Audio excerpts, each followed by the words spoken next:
Friends, உங்க vehicle இருக்குது இல்லையா? அதுல என்ஜின் லூப்ரிகன்ட் சிஸ்டம் இருக்கு பாருங்க. என்ஜினுக்கு ஆயில் எந்த மாதிரி வந்து எந்தெந்த காம்பனன்ட்லாம் யூஸ் ஆகுது மேல லூப்ரிகேஷனுக்கு அப்படின்னு ஒரு செப்பரேட்டா இன்ஜின் லூப்ரிகன்ட் சிஸ்டம்னு ஒன்று இருக்கு.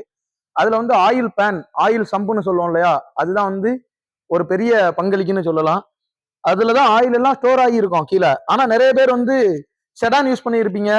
ஸோ ஸ்பீட் பிரேக்கர்ல இதுலயும் கீழே உராயும் போது அதுல இருக்கக்கூடிய சம்ப் இருக்கு பாருங்க, அதுல டேமேஜ் ஆகி ஆயில் வெளியே லீக் ஆயிருக்கு அப்படின்னு சொல்லுவாங்க. ஆயில் லீக் இருக்கு அப்படின்னு.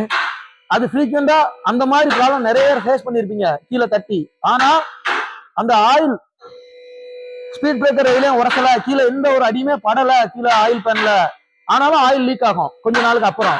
அது ஏன் அப்படின்னு தெரியணும் அப்படின்னா அதுக்குதான் இந்த வீடியோ முழுசா பாருங்க.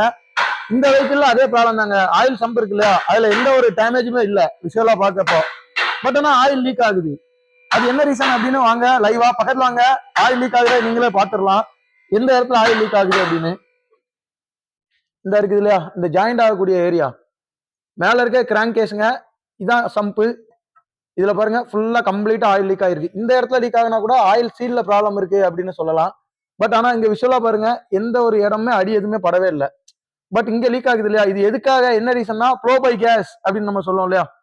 ப்ளோ பை கேஸ் அப்படின்னா என்ஜினுக்கு மேல ஜென்ரேட்டர், பிஸ்டனுக்கு மேல ஜென்ரேட் ஆகக்கூடிய அந்த பவர் இருக்கு பாருங்க, அந்த ஸ்மோக்கு. அது வந்து பாத்தீங்க அப்படின்னா பிஸ்டன் ரிங்ஸ் வந்து வீக்கா இருக்குது அப்படின்னா அந்த கேப் வழியே கீழே கிராங்க் கேஸுக்கு போயிருங்க. அந்த கிராங்க் கேஸுக்கு வரக்கூடிய ஸ்மோக் தான் நீங்க டிஸ்ட்ரிக் கவர்ஸ்ல வெஹிக்கிள் எடுத்தீங்கன்னா வெளியே புகையா வரும். அதுக்கு PC valve, positive crankcase ventilation valve அப்படின்னு ஒரு வால்வ் இருக்கும். ஒரு குறிப்பிட்ட ப்ரெஷருக்கு மேல அது ஓப்பன் ஆகி திருப்பியும் வந்து இன்டேக் மேனிஃபோல்ட் வழியே உள்ள பேன் ஆகுறதுக்காக போகும். அந்த வால்வ்ல எதுவும் ப்ராப்ளம் இருந்தா கூட அந்த ப்ரெஷர் அதிகமா ஜென்ரேட் ஆகும்போது, இதுக்குள்ள அந்த ஸ்மோக் இருக்குது இல்லையா, அந்த ப்ரெஷர் அதிகமா ஜென்ரேட் ஆகும்போது இந்த இடத்துல வந்து பேஸ்ட் போட்டு தான் வந்து பண்ணியிருப்பாங்க.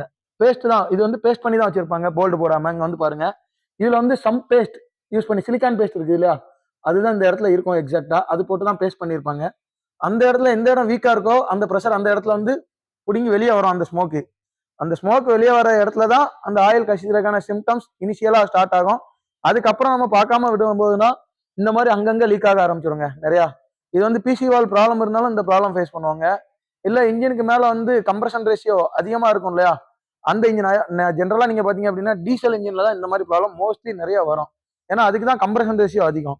ஸோ உங்களுக்கு இந்த மாதிரி ப்ராப்ளம் நம்ம எதுவுமே டேமேஜ் ஆகல பட் லீக் ஆகுது அப்படின்னு நிறைய பேர் வந்து கராச்சியில போய் டெக்னீஷியன் கூட சண்டை போட்டுட்டு இருப்பீங்க, எனக்கு கீழே எதுவுமே அடிபடல ஆனா இந்த வெஹிக்கிள்ல வந்து இந்த ப்ராப்ளம் ஃபேஸ் பண்றேன் அப்படின்னு. அதுக்கான ரீசன் ப்ளோ பை கேஸ், அதுதாங்க அதுக்கான ரீசன்.